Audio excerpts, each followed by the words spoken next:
Hello प्यारे बच्चों, आज मैं आप लोगों को पढ़ाने वाली हूँ मराठी सुलभ भारती इयत्ता 8वीं इस किताब में से पाठ 10वां आम्ही हवे आहोत का। हम आपको चाहिए क्या? आपको हमारी ज़रूरत है क्या? आपको हमारी आवश्यकता है क्या? इस पाठ के लेखिका जो है वो है शांता शेळके। इनका जन्म हुआ 1922 में और इनकी मृत्यु हुई है 2002 में। प्रसिद्ध कवयित्री, गीतकार, लेखिका शांता शेळके यांनी जवळपास 100 पुस्तके लिहिली आहेत। मतलब इन्होंने 100 किताबें लिखी हुई है। उनकी जो किताबें हैं कविता संग्रह, उनके नाम है वर्षा, रूपसी, जन्म जान्हवी, पूर्व संध्या, इत्यर्थ, यह उनके कविता संग्रह। तोच चंद्रमा, कळ्यांचे दिवस, फुलांच्या राती, चित्रगीते, शब्दांच्या दुनियेत, पावसाआधीचा पाऊस, संस्मरणे, यह उनके लेख संग्रह भी प्रकाशित है। मुक्ता, गुलमोहर, काच कमळ, यह कथा संग्रह भी उनके प्रकाशित हुए हैं। आळंदी येथे, आलंदी महाराष्ट्र में आलंदी जो है यह प्रसिद्ध धार्मिक स्थल है। यहाँ पर साहित्य सम्मेलन जो हुआ था 69वां, उनकी वह अध्यक्षा थी। प्राण्यांच्या इस्पितळात मारलेल्या फरफेटक्याचे आणि माणसाच्या प्रेमासाठी आसुसलेल्या प्राणी विश्वाचे चित्रण या पाठात पाहायला मिळते। जो प्राणी हैं उनके जहाँ पर उनको रखा जाता है इस्पितळ में, वहाँ पर लेखिका गई। उन्होंने देखा कि किस तरह से इन प्राणियों को रखा जाता है, कैसे उनकी देखभाल की जाती है, उसके बारे में चित्रण मतलब जानकारी इस पाठ में बताई हुई है। और ये पाठ जो है आनंदाचे झाड इस लेख संग्रह में से लिया हुआ है। मुंबईच्या परळ भागात एक इस्पितळ आहे। मुंबई के परल एरिया में एक इस्पितळ है। ते आहे जनावरांचं इस्पितळ, वह है जानवरों का, जहाँ पर जानवर रहते हैं। ते आतून बघायचं असं माझ्या मनात खूप दिवसापासून होतं। उसको अंदर से देखना चाहिए, बहुत दिनों से मेरे मन में था। एकदा तो योग आला और एक बार यह मौका मुझे आया। कमानीच्या आत तर सहज प्रवेश मिळाला।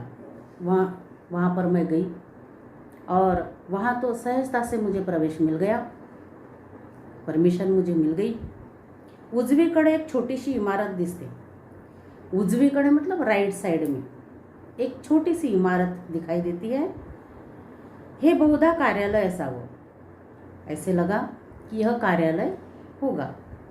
कार्यालयाच्या दाराशीच भिंतीवर एक मोठी तस्वीर आहे और कार्यालय के ही दरवाजे के पास एक दीवार पर एक बहुत बड़ी तस्वीर है, फोटो है। त्या तस्वीरीत बैल, घोडा, कुत्रा, मांजर, शेळी अशी वेगवेगळ्या जनावरांची चित्र आहेत। और उसमें किस किस के चित्र है? बैल के, ऑक्स, घोड़ा जो है हॉर्स, कुत्ता डॉग, मांजर मतलब बिल्ली कैट, शेड़ी गोट बकरी जो है, इनके अलग अलग जानवरों के चित्र वो उसके ऊपर थे। खाली एक छोटे से पण मला भिडणारं वाक्य आहे मनाला, और उसके नीचे एक सेंटेंस लिखा हुआ है। वह सेंटेंस पढ़कर वह बिल्कुल मन को छू लेने वाला सेंटेंस है। कौन सा सेंटेंस है देखते हैं। आम्हाला तुमची गरज आहे, हमें आपकी ज़रूरत है। तुम्हाला आम्ही हवे आहोत का? हम तुम्हें चाहिए क्या? तुम्हें हमारी आवश्यकता है क्या? यह मन को छूने वाला सेंटेंस वहाँ पर लिखा हुआ था। माणसाच्या दयाबुद्धीला, करुणेला मुक्या प्राण्यांनी केलेलं ते आव्हान आहे। और इंसानों के दया बुद्धि को, दया करने वाली, करुणा करने वाली, प्रेम करने वाली बुद्धि को, इनका, इन प्राणियों का एक तरफ से यह आवाहन ही था. मला आत कुठेतरी हलवून सोडतं. जब मैंने वो पढ़ा तो मैं हिल गई अंदर से. आता मी कार्यालयात पाऊल टाकते और मैंने कार्यालय में अपना पैर रखा. समोरच्या कपाटावर उदी रंगाचा एक गलेलठ्ठ बोका मजेत आपल्या मिशा साफ करत बसला होता. सामने ही एक बहुत बड़ा उदी रंग मतलब ब्राउन कलर का रंग और मोटा बोका, बोका मतलब बिल्ला जो है मजे में अपनी मूछें जो है वो साफ कर रहा था और आराम से बैठा हुआ था. मला बघताच तो कपाटावरून उडी मारतो आणि साहेबांच्या टेबलावर येऊन बसतो. जैसे उसने मेरे को देखा, मुझे देखा, वैसे उसने छलांग लगाई और साहब के टेबल के ऊपर जाकर बैठा.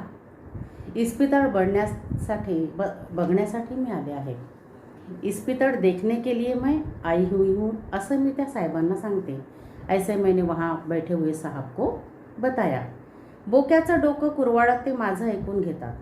उसने बिल्ले का, उन साहब ने जो है उस बिल्ले के सिर से हाथ फेरा और बड़े प्यार से सहलाते हुए उन्होंने मुझे कहा कि ठीक है, सम्मति दी, परवानगी, सम्मति, परमिशन दी की मैं इस्पितळ देख सकती हूँ.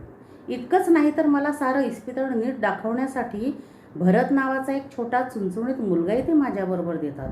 इतना ही नहीं, उन्होंने मेरे साथ में एक छोटा लड़का जो था जिसका नाम भरत था, बड़ा चुलबुला था और उस लड़के को भी मेरे साथ में भेजा. आम्ही पुढे जाऊन डावीकडे वळतो. हम थोड़े से आगे गए और लेफ्ट साइड बाई तरफ हम हुए. एवढ्यात भरत मला म्हणतो, इतने में भरत ने मुझे कहा, बाई हा मांजराचा विभाग बघायचा आहे.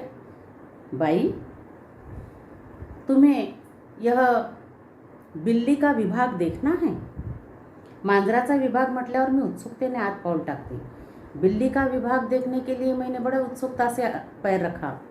एक लहानशी पण स्वच्छ खोली, एक छोटा सा कमरा था, छोटी सी रूम थी लेकिन बहुत साफ सुथरी थी.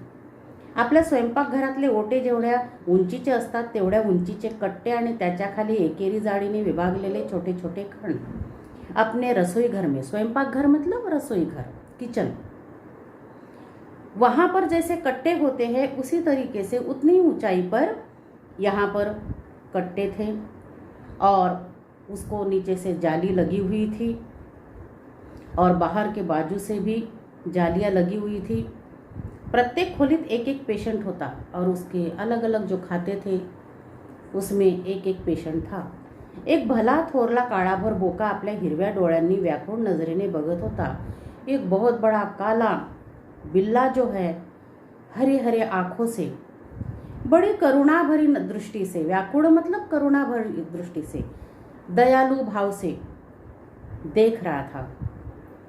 एक चिमुकलं कब्र पिलू कावरबावर झालं आहे और एक छोटासा कब्र मतलब चित्र विचित्र रंग ठिपके उस जिसके ऊपर थे, ऐसा छोटा सा बच्चा जो है वहाँ पर वह परेशान था, इधर से उधर घूम रहा था. एक मांजरी चिडलेल्या वाघिणीसारखी पिंजऱ्यात इकडून तिकडे फिऱ्या मारत होती और एक जो बिल्ली थी चिड़ी हुई वह शेरनी की तरह इधर से उधर उस पिंजड़े में चक्कर लगा रही थी. एक ठिपक्या ठिपक्यांचं मांजर आपण पेशंट आहोत हे विसरून मार्जार जातीच्या स्वच्छतेच्या आवडीनुसार आपल्या पंजानं तोंड मिशा डोळे पुसून साफ करत होतं और जिस बच्चे के ऊपर वो जो चित्र विचित्र रंग के ठिपके थे, डॉट डॉट थे, वह बीमार तो था लेकिन फिर भी स्वच्छता का वो भी इतना भोगता हो गया था कि अपने पंजे से अपना मुंह साफ कर रहा था, अपनी मूछें साफ कर रहा था, अपनी आंखें साफ कर रहा था. एक मांजर खूप आजारी असावं, एक बिल्ली जो थी वो बहुत बीमार होगी शायद, कारण डोळे मिटून पुढल्या 2 पंजांवर तोंड ठेवून गप्प पडलं होतं. क्योंकि उसने अपनी आंखें बंद की थी और वह दो अपने पंजों के ऊपर अपना मुंह रख कर चुपचाप बैठी हुई थी। इसका आगे का हिस्सा दूसरे भाग में देखते हैं। ओके।